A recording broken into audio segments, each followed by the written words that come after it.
right, good morning. We are going to do the last section of Chapter 9.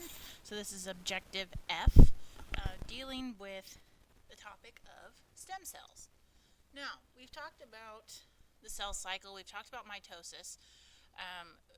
When we see cells go through that cycle, they are typically destined for a particular function.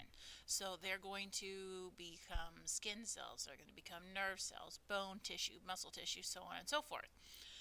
But in 1998, scientists discovered a unique type of cell in humans that we call stem cells. So these are cells that go through the cell cycle but don't get a specialized function. So they can, under the right set of circumstances, become various types of cells. So they can be put into an environment of skin cells and become skin cells. They can be put into blood and become blood cells. They have the ability to metamorphosize into a variety of different types. And now when we look where we can find these types of cells, there are two basic situations where we can find stem cells. So the first one is embryonic stem cells. So these can be harvested once an egg has become fertilized with sperm and it begins to divide rapidly, and these cells are not specialized. This just, egg and sperm together make just a mass amount of cells in a little ball. Now, if you harvest this little ball and you separate, each of these cells is capable of developing into a variety of specialized cells. However, this particular source is not without controversy because of I guess it depends on your stance as far as abortion goes.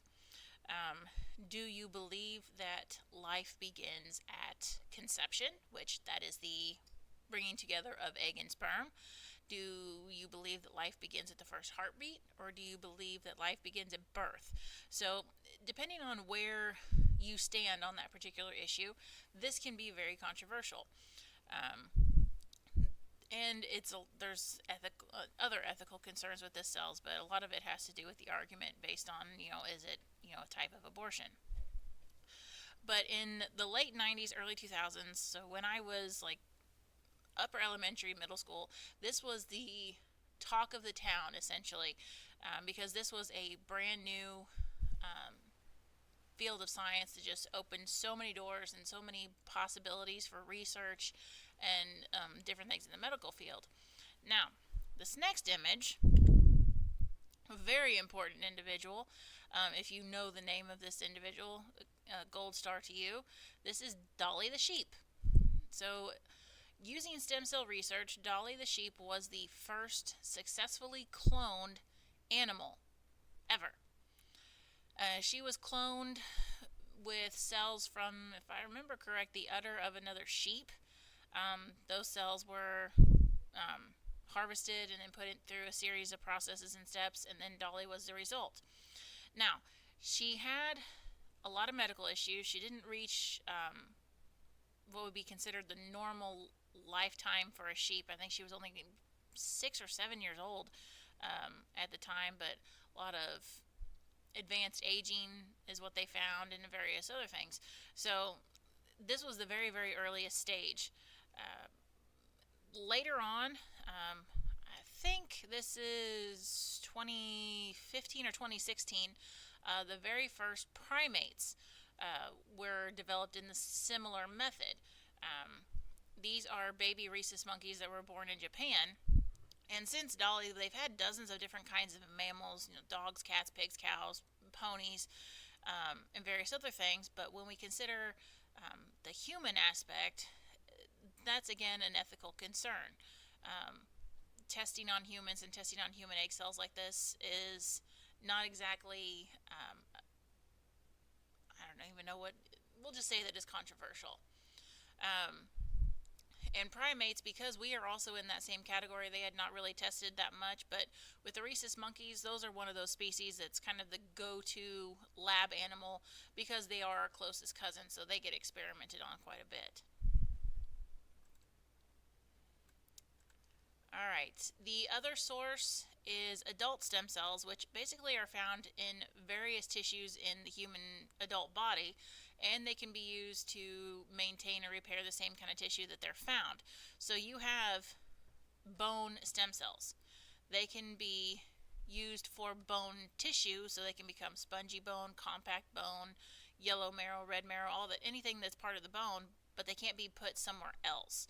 So while these cells still retain a little bit of an unspecialized uh, process, they can't be used everywhere. And here's a couple of examples where this has been used, and this actually proved to be really, really groundbreaking research. Especially the first one says in 1999, researchers used nervous system stem cells to restore lost brain tissue in mice.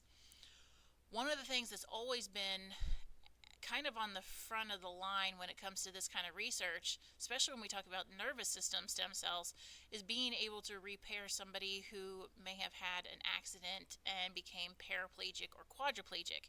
The idea is that these nervous system stem cells could be used to restore somebody's ability to walk or to, control their limbs if we could, get those stem cells into the part of the spine that's broken.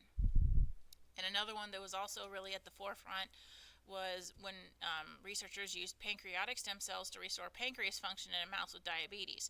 So people who have, I think it's type 1 diabetes, so it's something that they're born with, it's not something that they gain over time.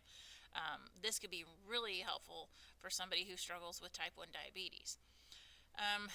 As far as the controversy with this, it is much less controversial than the embryonic type, just because you can get this from a consenting donor. People can say, yes, you can harvest my stem cells for this, this, and this reason. Whereas on the embryonic side, that abortion issue that looms over it is always a bone of contention. But this is the end of the notes for today, so a relatively short section. You have an assignment that is going to be a 3-part assignment, so be sure that you do not wait to the last minute. And then that'll be it for today, and I'll talk to you guys next week.